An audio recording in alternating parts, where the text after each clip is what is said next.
सदगुरु कबीर साहब का एक पद है बीजक में, जिसको सुनिएगा। कबीर साहब ने लिखा है कि माई मैं दोनों कुल उजियारी, सासू ननद पटिया मिली बंधलो, भंस रहूं परलो गारी। एक लड़की शादी होकर के ससुराल गई। ससुराल से जब आई लौट करके तो उसकी माँ ने पूछा कि बेटी तुम्हारा ससुराल कैसा है। बेटी ने कहा मेरा ससुराल तो बड़ा अच्छा है, मैं दोनों कुल का उजागर करने वाली हूँ। कैसे करने वाली हो? ससुराल जब गई तो क्या क्या की? उसने कहा सासू ननद पटिया में ली बांधलो। सासू और ननद क्या किया? मोटे मोटे रस्सी से पाट पाट करते चौकी को, खाट को जिस पर बैठे। उसने कहा कि हम अपने सासू और ननद को चौकी के खंभा में बांध दिए रस्सी से। और जो बोरिया ऐसा करेगी तो ससुराल में रह पाएगी।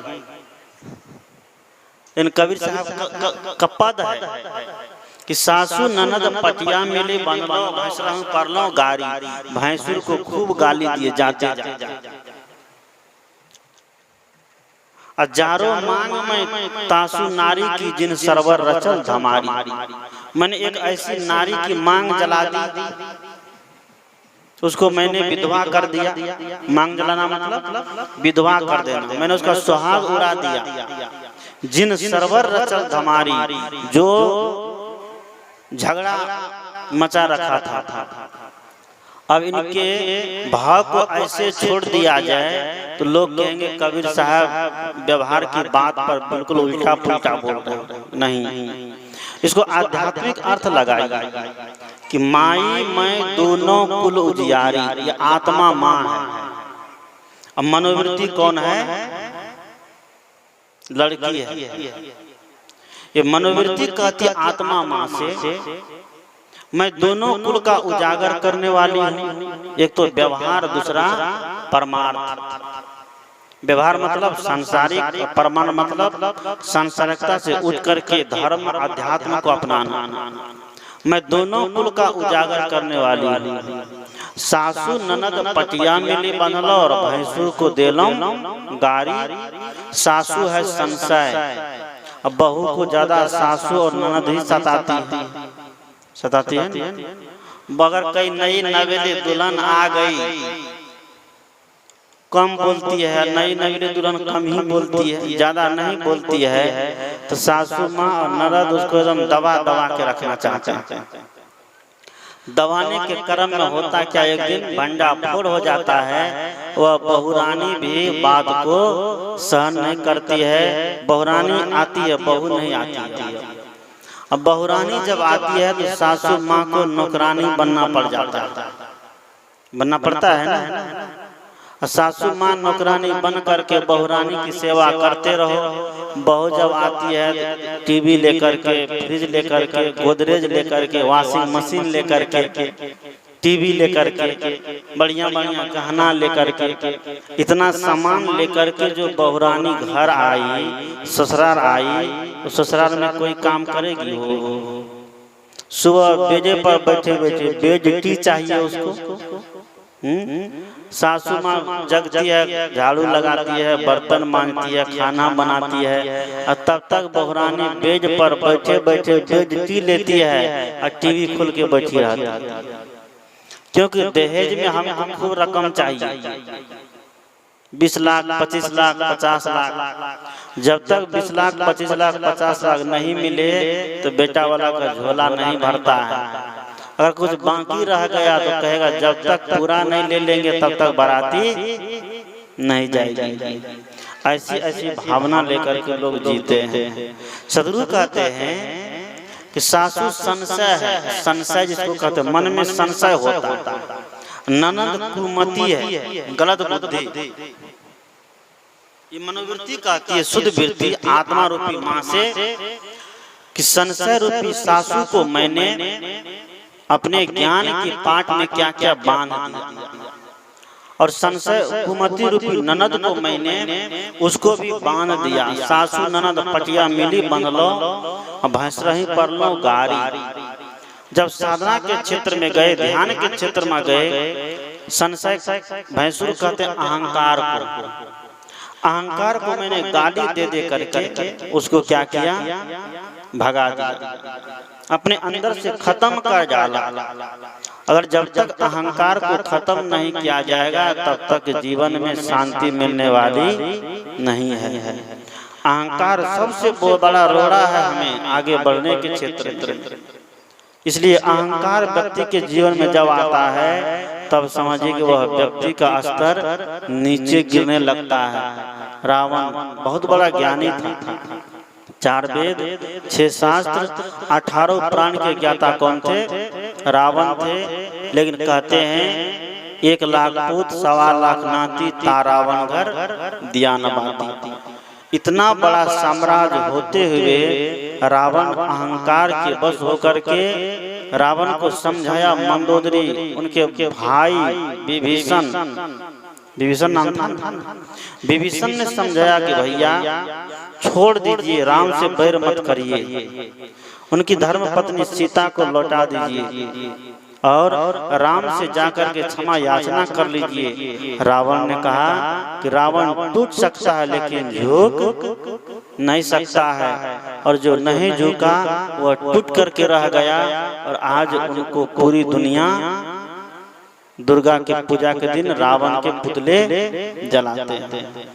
इसलिए कोई व्यक्ति ऊंचाई पर चल रहा है, देखिए वो झुक करके चढ़ेगा कि नहीं। कोई पहाड़ पर चढ़ रहा है और पहाड़ पर चढ़ने वाला व्यक्ति खड़े खड़े चढ़ेगा तो चढ़ पाएगा, पलटनियां खा जाएगा, पीछे तरफ चला जाएगा, ऊपर जाता है। जब ऊंचाई से उतरता है तो उस व्यक्ति को संभल के उतरना पड़ता है, खड़े होकर उतरना पड़ता है। लेकिन जब ऊंचाई पर चढ़ता है तो उस व्यक्ति को झुक करके चलना पड़ता है। झुकता वही जिसमें जान होती है, अकड़ना तो मुर्दों की पहचान होती है। ज्ञानी व्यक्ति झुक जाता है और अज्ञानी व्यक्ति झुकने का नाम नहीं लेता है। उदाहरण वृक्ष लीजिए, फल वाले वृक्ष, अभी आम का मौसम है, लीची का मौसम है, कटहल का मौसम है, जिस पेड़ में फल लग गए हैं वह पेड़ अपने आप झुक जाता है।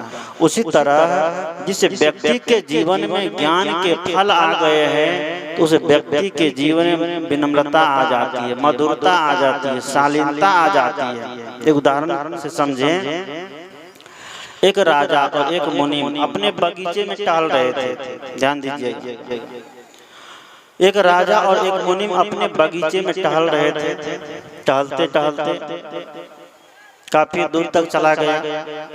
आम का मौसम था, बच्चे सब आम के बगीचे में खेल रहे थे।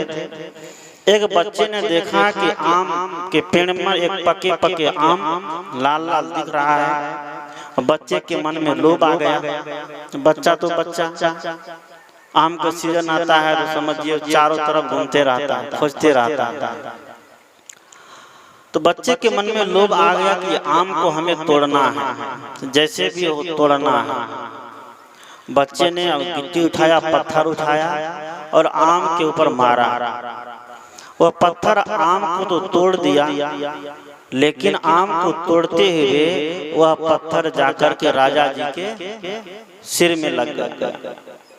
राजा के सिर में जैसे वह पत्थर लगा, सिर फट गया, खून बहने लग गया। राजा का सिर लहू लुहान हो गया। उनके साथ में जो मंत्री था, मंत्री देखा, मंत्री दौड़ करके बच्चे को पकड़ करके ले जाके जेल में बच्चे को बंद कर दिया।